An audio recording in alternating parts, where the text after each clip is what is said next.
Hello, everybody. I'm going to let a few more people in, and then we can get started. I'm Amy Griffin. I'm the exhibitions and marketing manager at Opalka Gallery. And I'm happy to uh, welcome everybody here tonight. Thanks for joining us. This is the last in our fall lecture series that we co-host with the Russell Sage College Department of Visual and Performing Arts.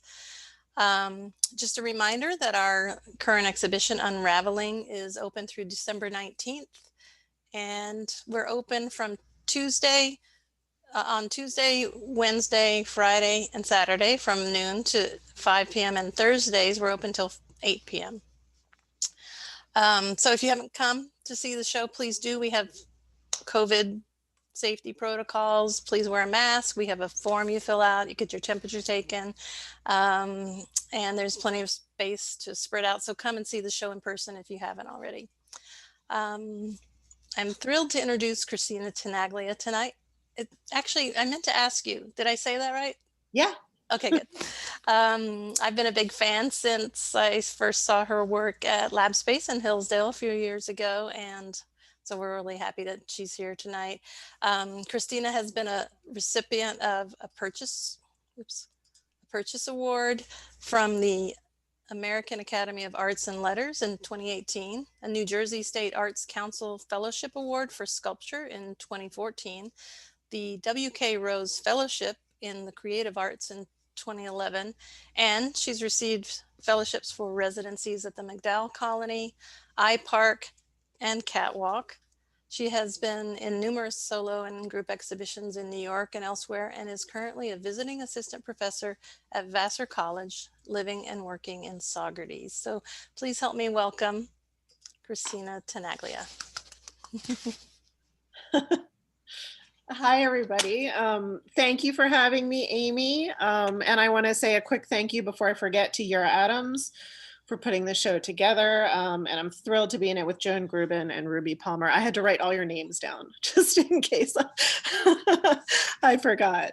But thank you, everybody, for coming. I'm going to give a talk that's a little unusual for me. I usually try to focus on a smaller period of time, but I'm actually gonna start a little closer to the beginning tonight, so bear with me.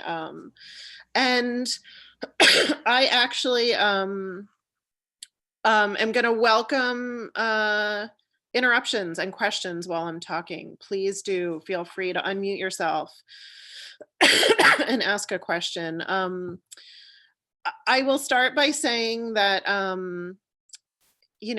I feel very strongly that my work is nonverbal, and that it kind of speaks for itself. And I resist explanations, especially because the work seems familiar. And I think that by giving it very specific explanations, it kind of shuts down a little bit. So I'll be talking a little bit more kind of about what I'm thinking about in generalities and so on and so forth. So I'll go ahead and start sharing my screen.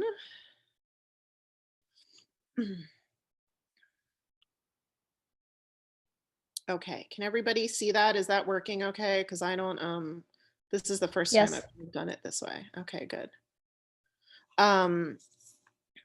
Okay. So this is a photograph that I took sometime around 2004, 2005. And I was in graduate school at the time. And I was going around and photographing kind of object setups in museums in the area. And this is, you know, how you have kind of one of those things that you look back on all the time and it still makes a lot of sense to you. This is one of those things for me. I love that the objects are cropped. I like that the majority of the photo is blank. I think a lot about, how we're looking at two things that shouldn't be next to each other, that we're looking at things out of context. that there's a kind of faint line going right through the middle that's slightly unexplainable, that things are slightly out of focus and grainy, and that the imagery is occurring around the periphery of the image. And so, excuse me, I'm sorry, a lot of those things are things that I think about all the time, constantly, back then and up until now. At the time that I took this photograph, oh, oh, I lost you. Oh, I'm going to start that over again. Hang on. Somehow I exited.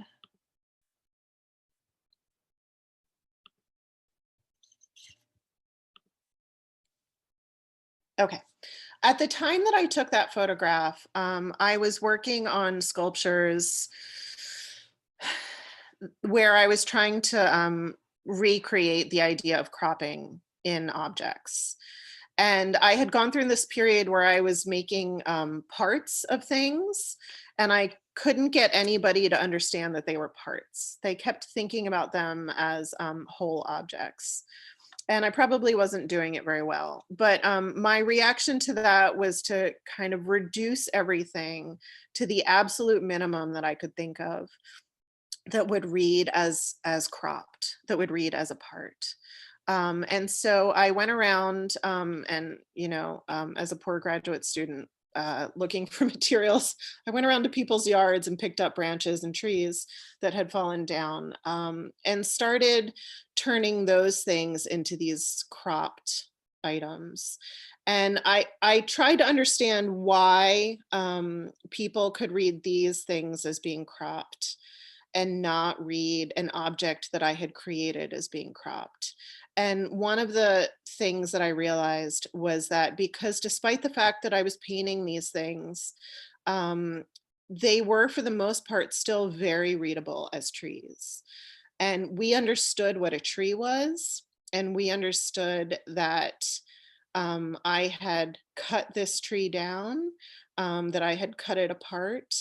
They could see the cuts, and they understood that this was a part of something bigger automatically because it was wood. Even if they didn't quite know that it was a tree, the material itself as wood, we understand wood as being a material that comes from something else, as opposed to being built up. Like, say, if I had cast this in plaster, even if it was the same shape, it's not cut in the same way, it's not cropped, it's not a part of something else.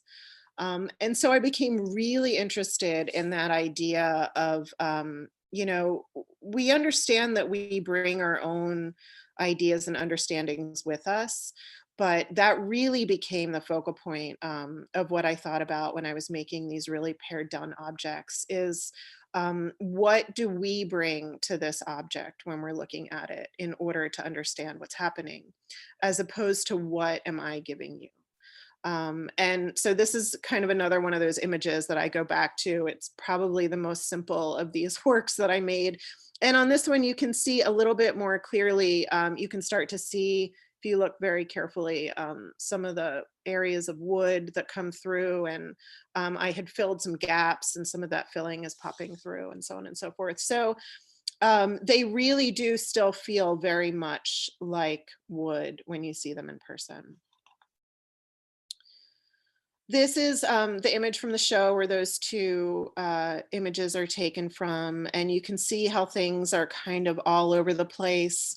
It looks fragmentary, that they're kind of suspended on the wall, they're scattered on the floor. This white piece in the front is very similar to the orange one, where I tried to create a gap between two things to focus kind of on the space in between, where the thing is getting smaller. So I'm kind of very interested in that space between things, and how we are basically as viewers completing what we see. One more shot of that show, showing two pieces where I was really interested in the idea that these are fragments and somehow needed to be propped, somehow needed to be stood up.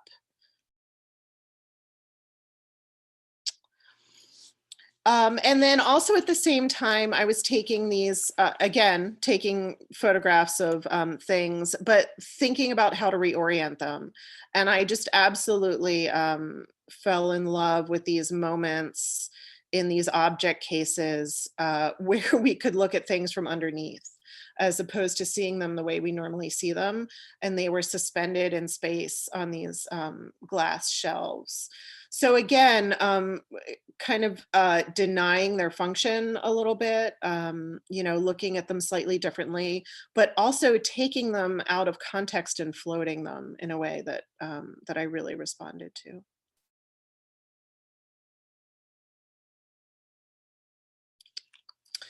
So fast forward quite a bit, you know, different work happening in between.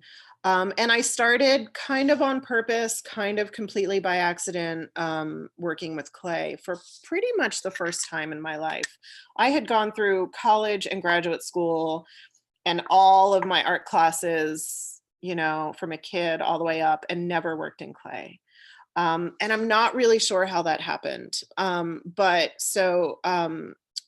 came at clay, you know, very late and, you know, with a lot of ideas already in my head about what I wanted to make. And Was very clunky at using it for a long time.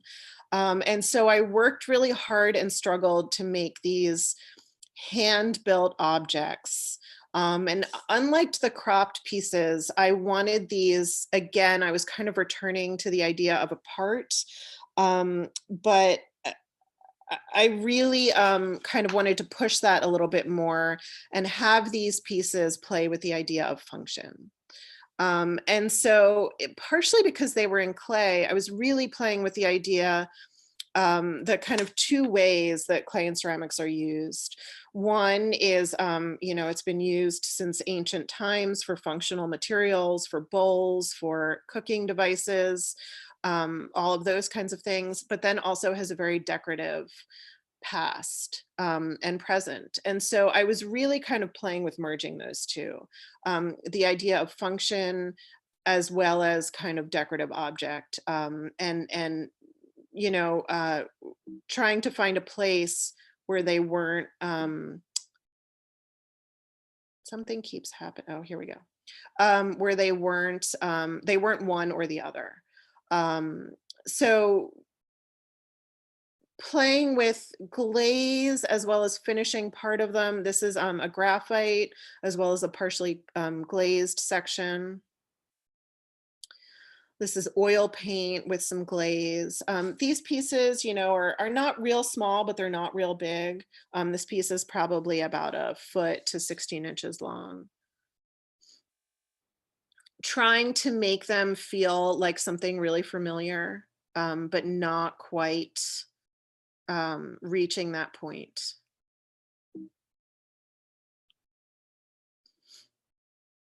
This one is not glazed at all, it's all graphite, and so I kind of like the way, the detail kind of gets blanked out, with that kind of treatment of the surface. And you can still see in this one, especially, maybe not so much in the other ones, that there's a lot, while they look, quite machined in some ways, especially because of the graphite, they give it almost a metallic feel.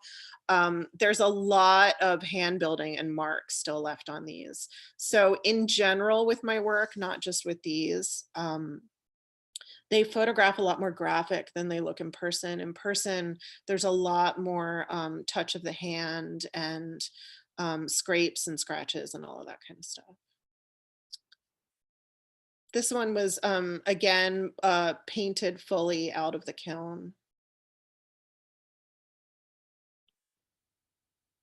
This one is glazed as opposed to being painted at all. So I started playing a lot with raw clay at this point as well. Whereas prior, I really wanted the whole surface to be covered.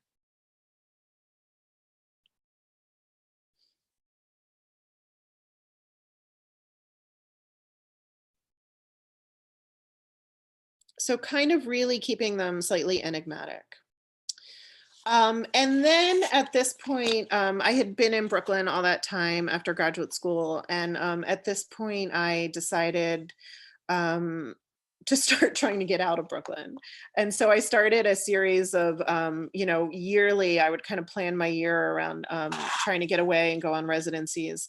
And this was the first one I went to up here in Catskill at a place called Catwalk. And I really like taking these opportunities of getting out of the studio to shift practice, to kind of shifting my surroundings.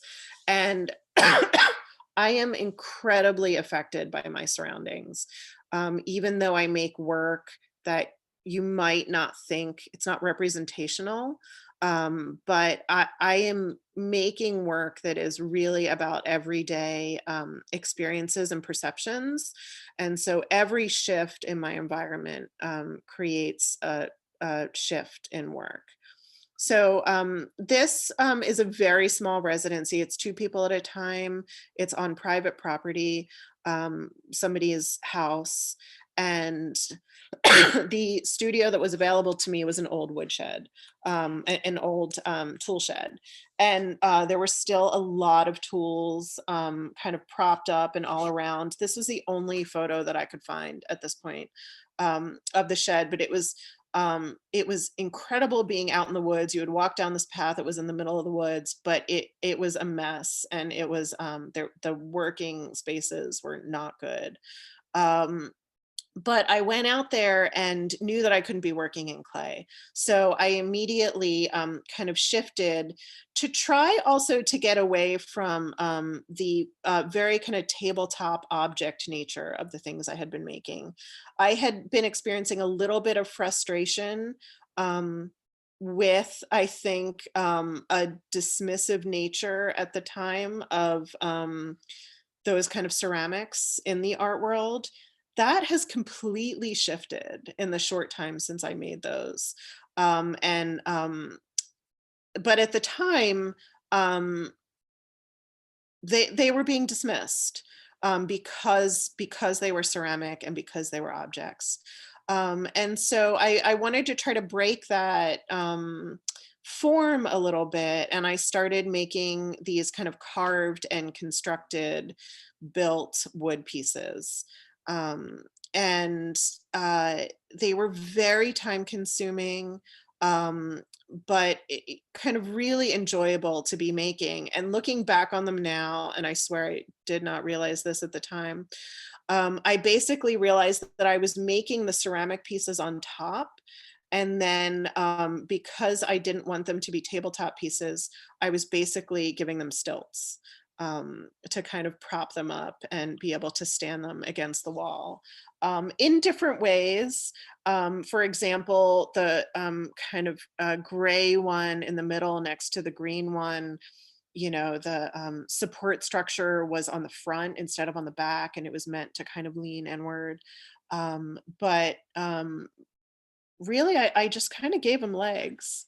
And and yet they were completely related to the tools that were in the shed at the time. Um, as well. So this is back in Brooklyn, at my studio in Brooklyn, kind of all painted up and on display. And so from there, I really started to become interested in how, as opposed to singular objects, how things would function in multiple like that. How could I create work that had multiple parts that were meant to be seen together? And so I really started this series of trying to play with um, making one thing that had multiple parts, but still was incredibly pared down and simplified. And so, really, through all of this, what I said about that first image still stands. I'm really interested in creating what I would almost call blanks, or something that you can't quite get enough information about, and so you are kind of having to fill in the information that I'm not giving you. Um, I would make lots and lots and lots and lots of parts, and I love piles. Piling ceramics is one of my favorite things. I should do it more. But one of the things that I like about this, similar to the wood, is that there is something, even though these aren't shards and these pieces aren't broken, there's something about a pile of ceramics that tends to lead to a kind of archaeology that happens. You know, a kind of unearthing, a knowing that you're finding something maybe from another time and place that you don't totally understand. But the only way that you can understand it is to try to figure it out based on what you know and based on your experiences. With the kind of introduction of working back into wood and woodworking, I started thinking about the ceramics differently as well, and working in clay. And so, as opposed to doing these really time-consuming built pieces that involved a lot of shaping and forming and drying and attaching, I started just making big blobs of clay that I would carve out of. And so that's what these are. But again, thinking about the idea of how can I make something that has multiple parts. And somehow, somehow with these, I thought shelves were better than pedestals. So I started trying to do these setups on shelves. There's something about a shelf for me where I think about it as an offering. Like I almost can't help but think of a shelf as like an open hand, in a way where there's stuff being kind of offered on top. So I would make these shelves and kind of try to do these arrangements on the shelves. Never really fully satisfied with them, don't get me wrong, but really trying to go through this process of taking these individual parts and putting them in arrangements or setups where the combination of these things would lead to something that the individual items didn't have on their own.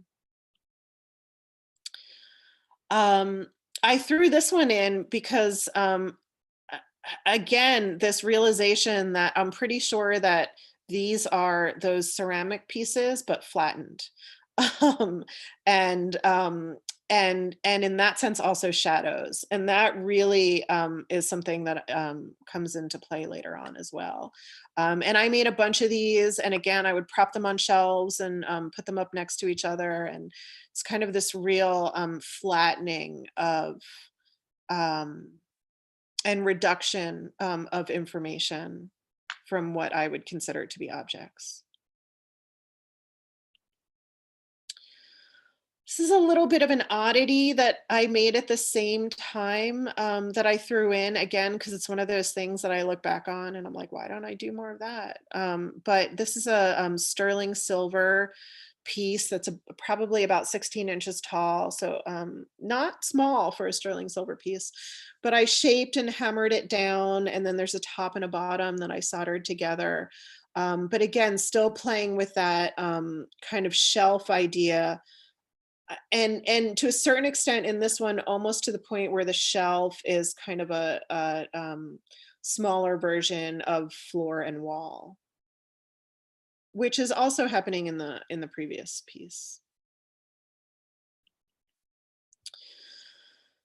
And then I went away again to McDowell and ended up in this studio with these walls that I could barely wrap my head around, and really got affected by the space in the studio and the scale of the wall and the amount of room that I had to play around in.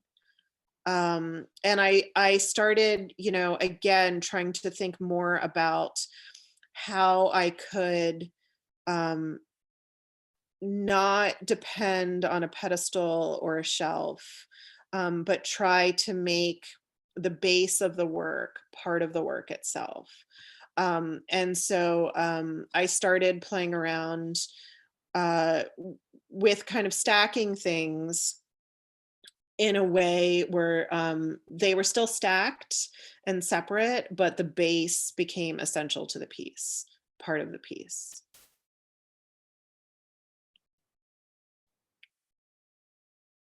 And I have I think when something is awkward, it gives us pause. And so I have a real affinity for awkwardness. So the way that things can fit together awkwardly often interests me.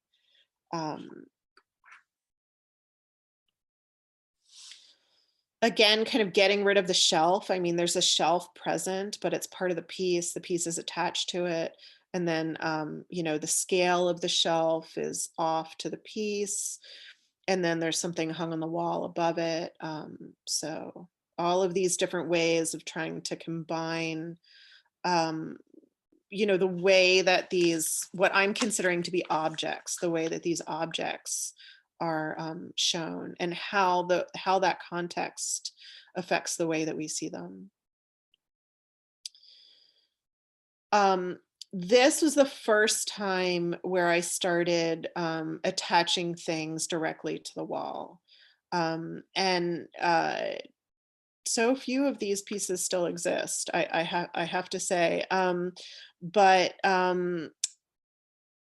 the piece with the two blue sticks hanging down is really the first time that I did that. And so the kind of the basis of everything that came after that.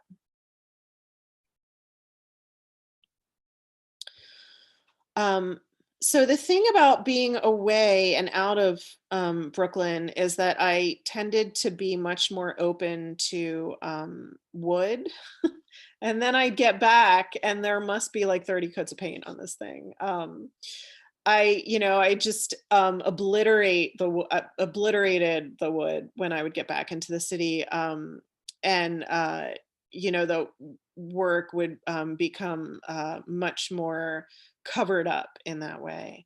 But this piece, one of the first ones I made when I got back, is a real example of how I'm kind of mimicking the base, meaning the back piece of wood. The rectangles on top are the objects. And then there's even kind of a floor structure. And so I'm like creating these little kind of mini pedestal wall, shelf units within the piece itself. So they become really independent in a way. Again, there's kind of multiple layers of base here. There's a piece that's attached to the wall, but then the square that creates the black backdrop for what is basically the object or the incident that's occurring on the front with the stripes.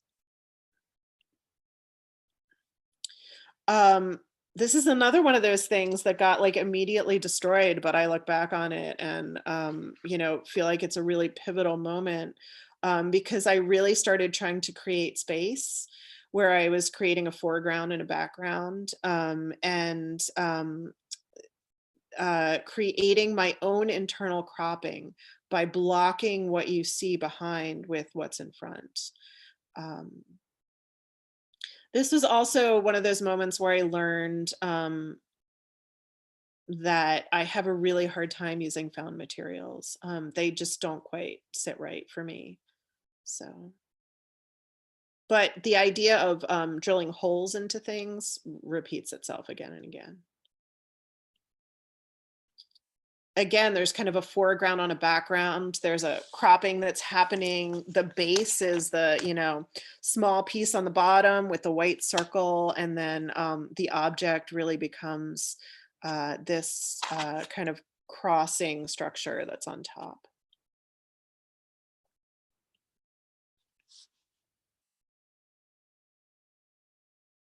I'm constantly trying to figure out how little information I can present and have the work do something. And so this is one of those times where there's very little that I'm giving up here.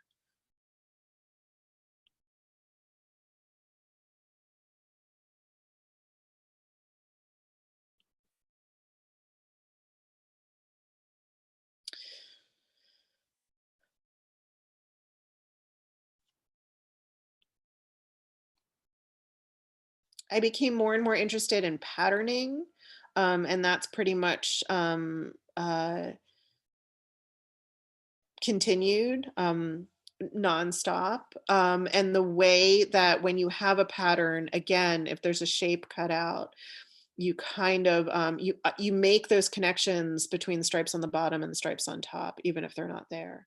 And so the form um, really comes to the forefront because of it. I also liked in this piece the bar on the top is you know, kind of the pedestal structure, and the object is attached with this little hinge. And again, referring to some kind of function that doesn't exist. A lot of times, and this took me some getting used to, but I would work on something for a while and keep taking it apart and putting it back together. These pieces were, especially at this time, were really constantly in this in between stage of not being anything and becoming something. And so there were holes left behind from other pieces. And you can see that here, that that piece had had an attachment previously. The stripe up top had been something else was attached and painted and removed.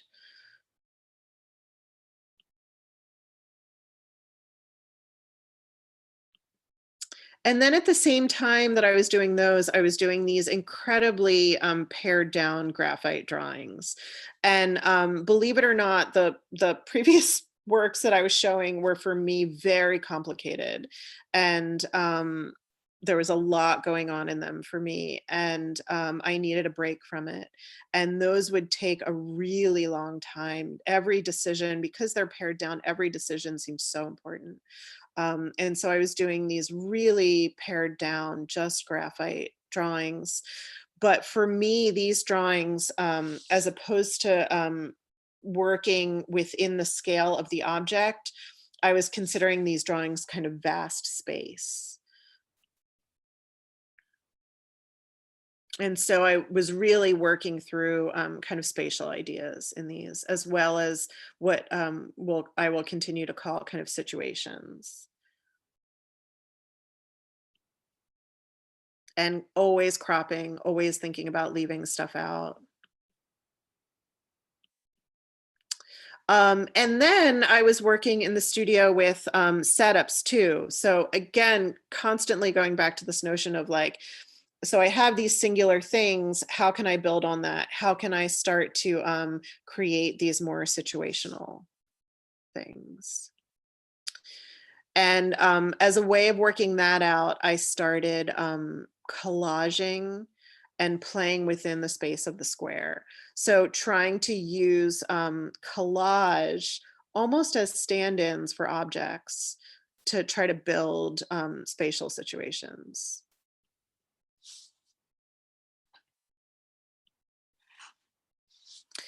And then I went to a residency called iPark, and I got there and there had been a kind of a confusion. They weren't really good at communicating, and they had had a resident that was supposed to go at another time, and she had to move her schedule because of a personal situation. And she got my sculpture studio, and I got there and they'd put me in the writer's studio, and I couldn't make sculpture there. And it was slightly devastating, but it had this fake wood burning stove in it, and it was too appealing to leave. So I always go on residencies thinking I'm not going to make any sculpture. I just want to sit there and draw, and it never happens. And so um, I felt like this was a real opportunity to kind of try to embrace that. And I started, you can see in the bottom corner, I started a series of drawings. That may have actually been the first one. Series of drawings that I called black box drawings. And my work and the sculpture and the drawings, I felt like, well, you know, while there's a lot of similarities, from piece to piece, I felt like I never really had a starting point that was consistent. And so I always tore down paper for my drawings. Um, and they were all different sizes and so on and so forth. And so I was really craving this kind of consistency. So I worked on paper that was all the same size. And I started each drawing with black ink, creating a black box. And the box could be any relationship of four, four lines somehow creating a box, and any kind of transparency or opacity. And then I would work back into it from there. And so over the course of the month that I was there, I think I created about 150 of these. And I really liked being able to think about the box as kind of a box, as a structure, as a void, um, as kind of a broken perspective, something perspectively that got broken. But again, playing with how to build off of the box, and create kind of both spatial situations and familiarities with the imagery. Stuff could come out of the box. Both of these kind of have that happening.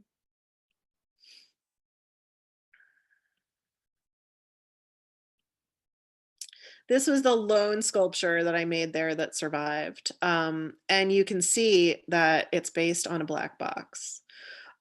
So from there, I really, that kind of box structure made it very clearly into the more three-dimensional work.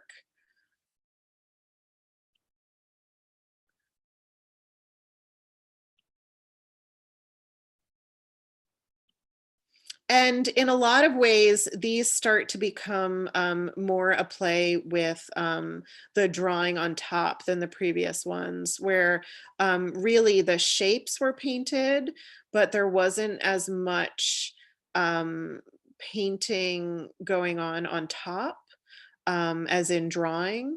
And that really starts to happen with these, even though it's still incredibly simple.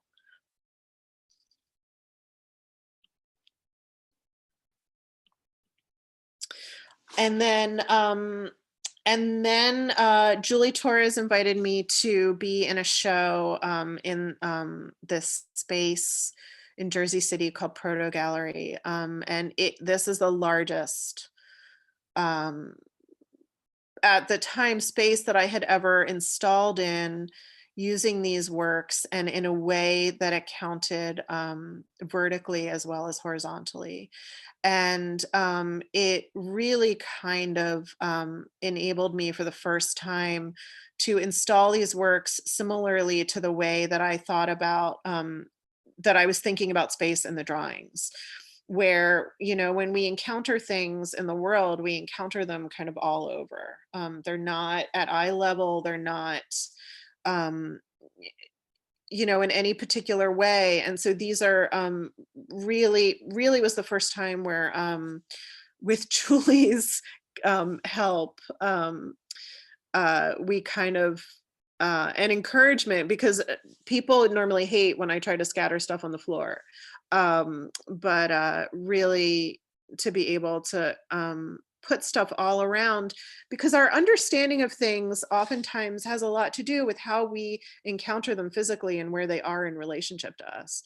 So if we see something that's at our knees, we're going to look at it a lot differently than if we see it up at our head. And so I think about that a lot, and how I want things to be encountered.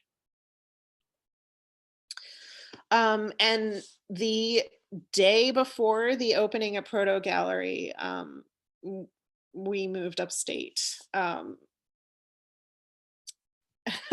And this is like every day now. I couldn't believe how dark it was. I couldn't believe how much energy there was surrounding us. And coming from the city, that sounds really funny, but in the city, I had this way of dealing with information where I would really try to pare everything down, and blank stuff out. And then I got here, and things changed like hour by hour. Like you'd look outside, and it would be different than it was 10 minutes ago. And somehow I didn't feel like that was in the city, that it was different in the city. People changed, but things didn't. Um, and this was our backyard, and this is a photo of the incredibly intense, invasive growth that had been happening on our property for years. It was not lived in, and it was quite neglected. And we have since battled all this, and tried to put down native plantings and all this stuff. And looking back on these, I miss this landscape incredibly, to be honest with you. This is a photo from my studio up here. And, this is the kind of activity that I'm kind of talking about. Totally uncontrollable. And so my drawings went from this to this, literally overnight. And the energy that's present, they went from being really light and bright and open, to being much more complicated with layering of light and shadow, and all over the paper, as opposed to in these kind of little contained areas, really stretching.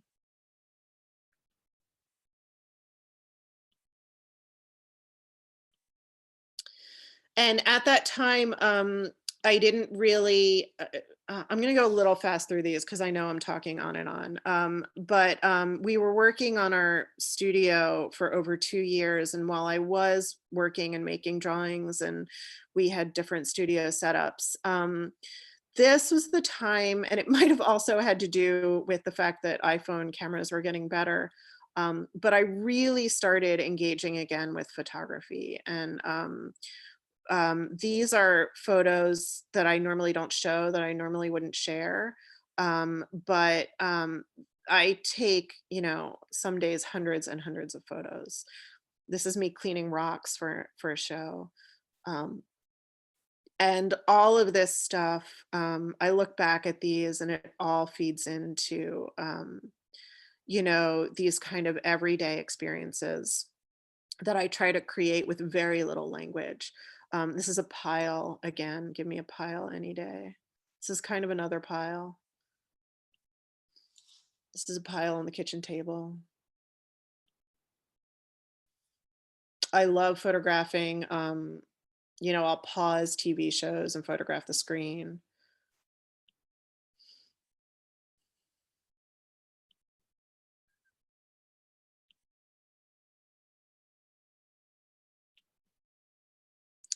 A lot of these have 2 items in them. I don't know if you've noticed, but a lot of them are like one thing and another thing. This is a spill of cutouts on the floor. Kiln firing. And with the addition of these photographs, the work started becoming more object related again and less boxy. So their form, similar to the drawings, the form just completely shifted, from being contained to almost being these pieces that are kind of piled and put together in order to support what has now become basically full out drawings on the surface.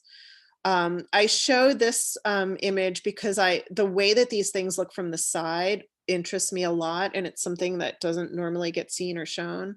But the way that these things are so minimally three-dimensional, the way that they are really flat, I think speaks to this idea that they're not fully formed, that they're kind of still in this kind of way of becoming something.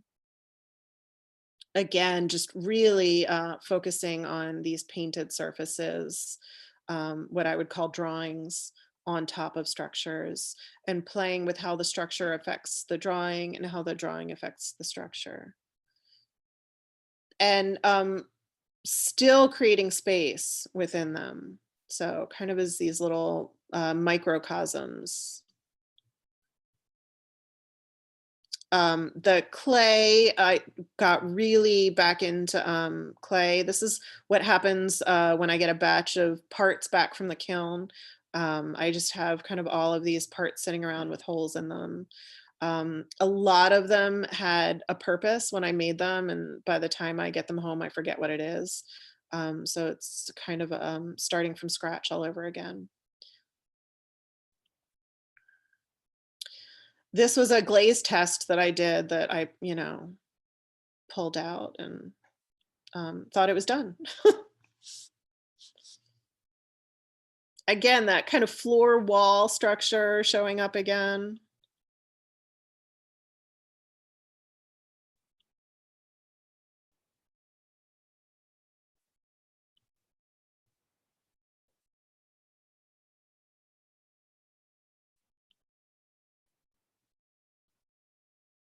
The clay onto the wood really starts to again create a whole other object base relationship I'm very interested in. This is another example of how things look like from the side and how awkward they feel compared to how it looks from the front that I'm really interested in.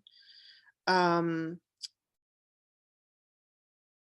but the flattened clay on wood becomes this like flattened object on a base in a way that I find really interesting.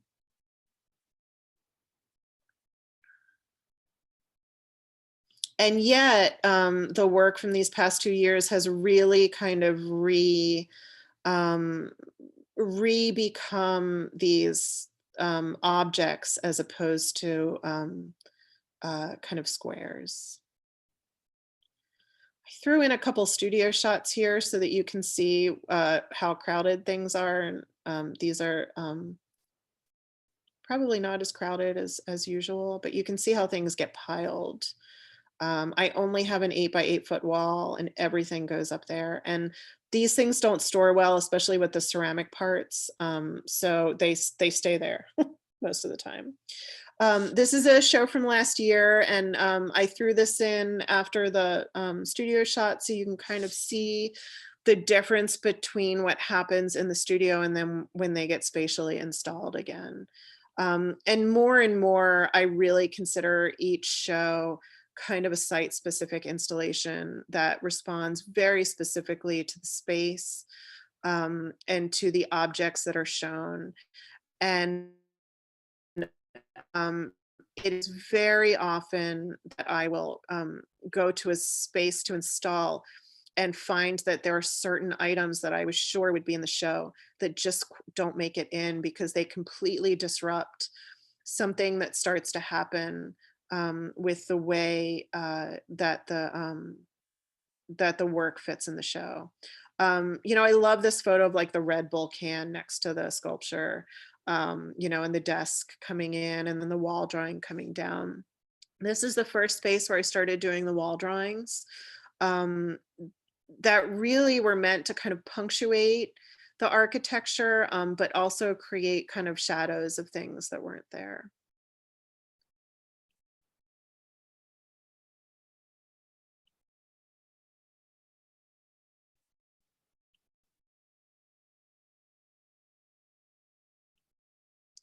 This is a grouping I put together of doublings. And so this is something I've been doing for a few years now where I'm doubling within the piece itself.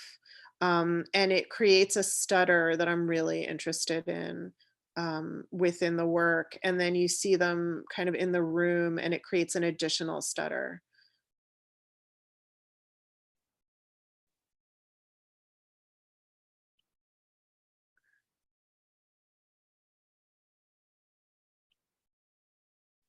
This is kind of a stutter of a circle within a circle, but also a void. a positive void. I'm really interested in circles as both positives, um, a drawing of a three-dimensional object, so like a drawing of a sphere, but also a void at the same time. This is the show at Lab Space last summer, last fall.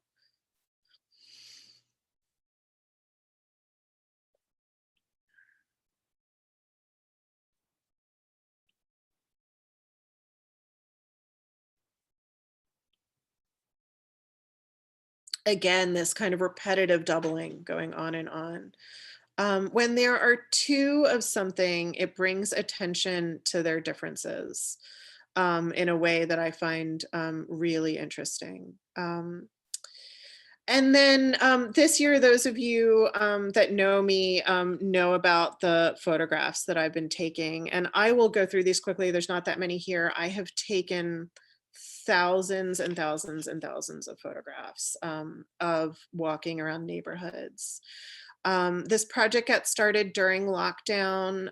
I was in New Jersey, staying near my parents, and all of the parks were shut down. And one of the reasons I moved up here is so that I could hike. And so this was like, it totally threw me. I just didn't know what to do with myself, to be honest with you. And so I started walking the neighborhood because I had to walk. We were, trapped. We were all trapped. And I could not get over how, without people around, the systems of the way that we kind of landscape and live and use space, started to become really bare. And these incidents where nature, that we plant things to become nature where we live, and then they intersect with the man-made things that we put them around, and then somehow the bushes become man-made. I mean, we prune them, and they grow, and they're slightly hard to control, but they start to really speak to this kind of man-made natural uh, concept that I quite simply can't get enough of. But the other thing that happens in these is I really look a lot at how space is structured. And earlier on in a few of these, you could see how interested I am between that line between one property and another, that border area. But I'm all like, in this, like I see the tulip up front, and then the small bush, and then the square bush in back, and then the triangle shadow next to the car reflected on the horizontal grate of the garage door, and the glasses in the window. And just kind of how compositionally all of these things are arranged in space, and how they shift in scale and shape and light. Um, and then how, again, things get put next to each other that don't make any sense, like a basketball hoop and a statue of the Virgin Mary. Um, I thought that this was a really place-centered project, but it turns out it's not, because I can do it anywhere. But I love this border between these two stoops in Philadelphia, and how one person's stoop is completely different from the person's stoop next door. Um,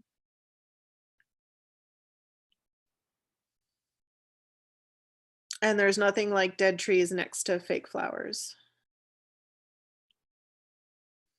And then trees popping through fences.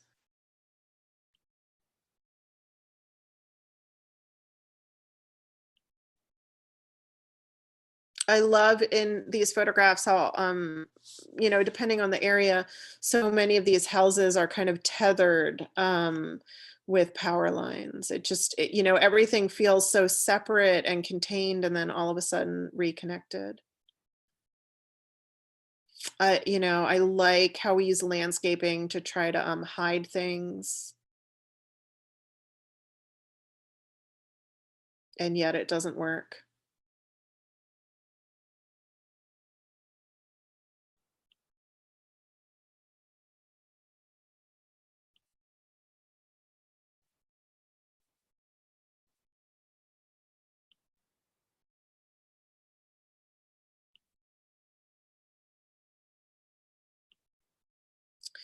I'm almost done, I promise. Okay, so this is this year coming almost directly out of these photographs. This is a site-specific installation that I did at White Rock Center for the Sculptural Arts in Holmes, New York, which is run by a friend of mine, Courtney Puckett, and her husband. You know, literally coming out of looking at these constructed homes. And this piece is called Six-Sided Corner. And it's created as the, you know, kind of the corner of a structure, but the inside is the open corner and the outside is the kind of enclosed corner. And then there are shapes created by the holes where the light comes through. And this is from the first snow they had, I guess about a month ago now. This is the recent installation at Space Lab at Colorworks, curated by Lab Space.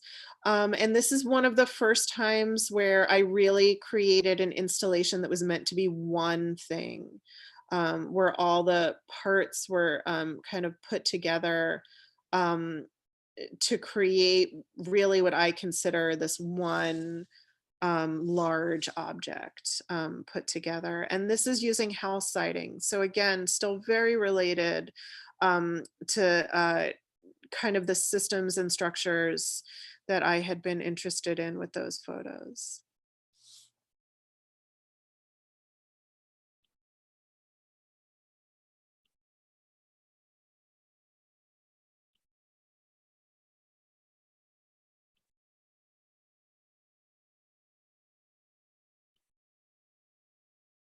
And this was a smaller piece that was in that show as well. Thinking more and more about like interference and how kind of visual interference can come into play. And then I'll stop here with this. I have individual images of the show, but that seems unnecessary right now. I'll stop on this image and just invite those of you that haven't seen the show yet to try to see it safely, because things are getting scary out there. So I'm sorry, I probably went a little too long, but that's it. Thank you, Christina. That was wonderful. I love how you create these situations with your work but you don't use found objects, but they look like they could be found objects, and then your photos are found situations. Yes, exactly. No, I'm glad at least that came across. They're Oh, supposed totally. to look like found objects, but they're not. Yes, no, it's great. If anyone has any questions, you can feel free to put them in the chat, or just take your, put yourself on video and ask them directly. We'd love for you to ask your questions. Amy, I've lost control of my computer. Can you stop my screen share? Yes. Okay. Yes. Christine, I'd love to ask you something. That was fantastic. This is Joan, and I'm so happy to share the Opalka show with you. I just wondered if you could talk about humor a little bit, because I Yeah. don't mention it, but I find it such a unifying principle of so much of what you do. And I literally laugh out loud at so many of the images, and I'm not expecting that. So it's like laughter of delight and surprise, I would say. Like so much of what you do is like surprising. I feel like I've never seen it before. And so I just wonder if the humor, it's obviously not something you try for, but is it part of your intention, or is it Oh, just it's totally part of my intention. And I really try for it. um, serious, like serious, meaningful comedy? It's wonderful. I in this excuse me, in the sculptural work, I think about it a lot as awkwardness. Mm. And so I'm offering very little, I'm trying to offer very little information. So in order to get away with that, and have somebody look at something, I feel like I need to have another element there. Mm. And so I think a lot of times, having something be awkward, or having it have humor. I mean, I don't know if funny is the right word, because it's also so deadpan. A lot of the humor, yes, absurd. Thank you, Ruby. Um, uh, but it's something I work on, and I try for. And when I say that some of those simple things take months, I mean, some of them take years. Sometimes I will have, part of a piece sitting around, um literally for years, and I won't know how to finish it. And I didn't show any photos of my floor. I only showed the photos up on the wall. But before anything gets up on the wall, because these things are vertical, but I want to try different things on them, they sit on the floor, and I put stuff on top of them, and I kind of pile them. Um, and I'll look at one thing placed on top of another thing for like 3 months before I decide whether or not I want to put it on. And then a lot of times I create the wooden structures, as these kind of blanks without any drawing on top. And then the drawing could take, then I stare at it for another 2 months before I draw anything on it. And sometimes I think the humor occurs between, the structure and the drawing. And that is something that has really developed over the past couple of years, where that the drawing and the structure, the drawing kind of both wraps the structure and tries to slide off of it in certain ways, and relates to it in that way. So Yeah, it's so interesting. I mean, it's so mysterious humor. As soon as you start to define it, it's not funny anymore. I mean, it's not. yeah, no, it's true. And the photographs, I mean, there's nothing more hysterical than two bushes that are trying to be the same and are different. Because one got less water or less sun, and they were planted at the same time, and manicured a particular way, but you just can't make them the same. And so there's something about asymmetry that has humor to it. And there's something about those shapes that have humor to it. But landscaping is hysterical. I mean, I don't know how else, I don't know how else to describe it. It's hysterical. And one of the things about those photographs that I like, that is funny, is that you can see the way people have made decisions. And so I think realizing decisions that people have made there's also humor in that. Can I ask a question? Yes. Hi. Well, first of all, thank you so much. I'm so just moved by how much time and thought you give to your work, and it makes me really realize just how important it is to actually slow down and really just think about it and do it. And it's sort of something missing in a lot of work that I see out in the world these days. Yeah. And it makes me actually reflect about my own process, and just sort of like, wow, okay, it's really good to take your time. But I wondered, I kept thinking about Lee Bontecue's work when I was seeing. Oh, yeah. And I was thinking, like, there's kind of this, and I can't think of what the word is, because I want to say ominous, but it's not really ominous. There's like this, because there's the humor, but there's, in her. Off-putting here. What's that? Like off-putting? Is that Amy? What? No. Oh, hi.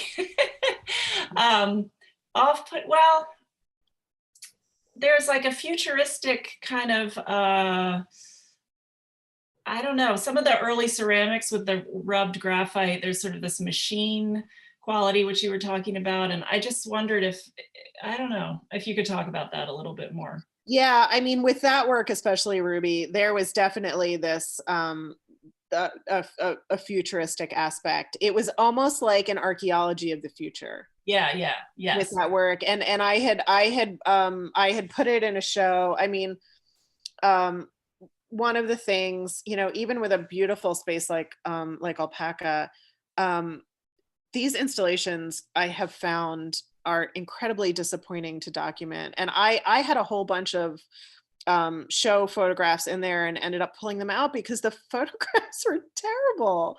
And you know, things are spotlit, which I hate, and the lighting's bad. And in person, all of it makes sense and it's all okay. And you both notice it, you notice it in good ways, actually.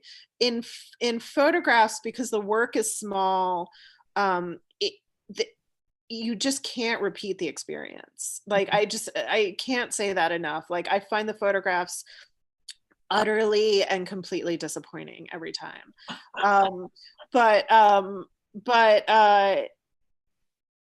I had done this show, and it really felt, it was the leaning pieces that I had shown with the legs that were on stilts, and then the ceramic pieces, and it really felt like a shift in time when you went in there, because again, there was this familiarness to it, and I guess there was a certain language that did, you know, I mean, what do we see in you know, images and movies and illustrations of what we consider to be the future is kind of these made up functional things. You know what I mean? And so there was certainly that feeling there. But I think a lot about, you know, approaching these things with a kind of archaeological frame of mind. And that I think comes into play with what you're talking about. Yeah, and just that when if you're digging for something, or I follow this guy in Instagram who finds these rocks, I would just be like, that's just a rock. And he's like, no, this was a weapon. And it's like, oh, you know, so that yeah, that relationship is really, yeah. Thank you so much. Christina, hello. You did such a wonderful job. I loved every second of that talk. I just wanted to ask you, I think I have an idea of how you create your sculptures, like the slow process of them and like waiting to see how they form. But I was just curious how that relates to how you make your works on paper. Like, what's your process there? Yeah, so I mean, in both instances, I'm working on a lot of things at once. So I never ever sit down and have one thing going. I will always have multiple things going. And the drawings, I will say there are times, like when I was doing a lot of those collages, those were quicker. But I would have like 10 of them going at once. And if I got stuck on one, I would, you know, pick up another one, and I would take the collage parts and, you know, put them down just like I do with the sculptures, and then move them and, you know, sit with them and stare at them. But I wish that I could say that the drawings were quicker, but they're not. One thing that I left out completely were the prints. And the prints, I haven't done very many of them this past year. I've done a few, but not very many. But I love doing monotypes, and those are fast. And I can do, you know, somewhere from 5 to 10 of them in a day. And for me, that's like lightning speed. And so I really did appreciate, when I was doing more of those, how quickly those were coming about. But you know, I've had a couple years of, you know, kind of a lot of intense stuff personally and work-wise, making a lot of work. And after next week, there's literally nothing I want to do but sit and do graphite drawings again. I have had a real kind of desperate feeling to sit down and do incredibly uncomplicated, pared down pencil drawings. And when you come up with like the forms and the ideas for them, are you just working from journals or sketches or? Oh, well, one thing that I ended up taking out of the talk were some images of sketchbooks, and I do keep sketchbooks constantly, and they are basically doodles. And so I do go back to those for images, but for the drawings, where do the drawings come from? I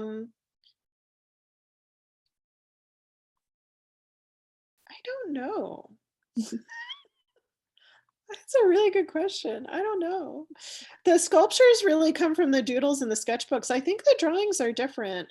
And the drawings do, I mean, I do feel like I do series of things in drawings. And so I guess that's where they come from. They come from wherever the first one came from. So something comes and then the rest of it kind of becomes a series, I guess. Cool. Yeah. Thank you. Yeah, thank you.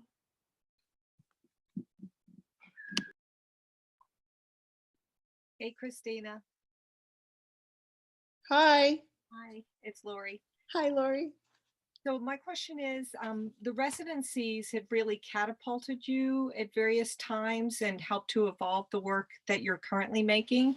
Would you still welcome a residency if one were offered to you? That's a really good question. Yes, because it would mean that I wasn't working.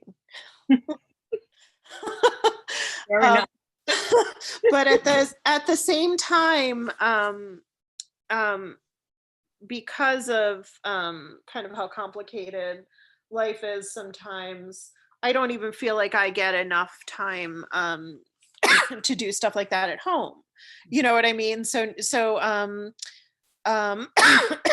But yeah, I'd take a residency, especially a residency that fed you. I would take that any day. Sure.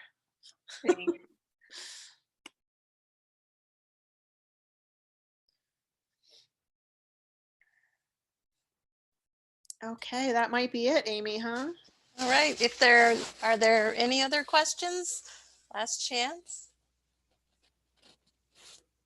Thank you, everybody, for Yes. sitting through that. I know it was longer than I had hoped. It was great. It was a treat.